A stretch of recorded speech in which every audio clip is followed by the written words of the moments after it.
80,000 किमतीचे 2 गावठी पिस्तल जप्त. स्थानिक गुन्हे शाखेची कारवाई. जालना जिल्ह्यातील अवैध शस्त्र बाळगणाऱ्या इसमाचा शोध घेऊन कारवाई करण्याचे आदेश पोलीस अधीक्षक तेलबत सिंह सिंध यांनी स्थानिक गुन्हे शाखेचे पोलीस निरीक्षक पंकज जाधव व पथकास दिले होते.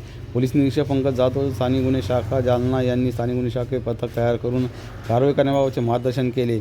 त्या अनुषंगाने 17 ऑगस्ट रोजी ही अवैध शस्त्र बाळगणाऱ्या इसमाचा शोध घेत असताना इसम नामे सुमित उर्फ गोल्या राजू भुरे वय 25 वर्ष, राहणार कानडी वस्ती जालना हा त्यांच्या ताब्यात 2 गावठी पिस्तळ बाळगून रेवगाव येथे असल्याची माहिती मिळाली. त्याचा शोध घेतला असता तो कलश सीड्स BSS फार्म समोरील रोडवर रेवगाव रोड जालना येथे हे मिळून आल्याने त्यास ताब्यात घेऊन त्याच्या ताब्यातून 2 गावठी पिस्तल जप्त करण्यात असून आरोपी विरुद्ध तालुका पोलीस ठाणे जालना येथे गुन्हा दाखल करण्यात आला आहे.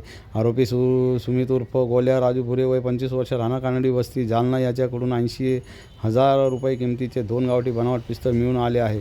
सदरची कारवाई पोलीस अधीक्षक तेलबत सिंह सिंधू, अप्पर पोलीस अधीक्षक विक्रम साळी, उपविभागीय पोलीस अधिकारी उपविभागीय जालना अनंत कुलकर्णी यांच्या मार्गदर्शनाखाली स्थानिक गुन्हे शाखेचे पोलीस निरीक्षक पंकज जाधव, सहाय्यक पोलीस निरीक्षक सचिन खामगळ, पोलीस उपनिरीक्षक राजेंद्र वाघ व पोलीस अंमलदार रमेश राठोड, प्रभाकर वाघ, सागर भाविस्कर, दत्ता वाघुले, देवीदास भोजने, अक्रूर धांडगे, बाबा गायकवाड सर्व स्थानिक गुन्हे शाखा यांनी केली आहे.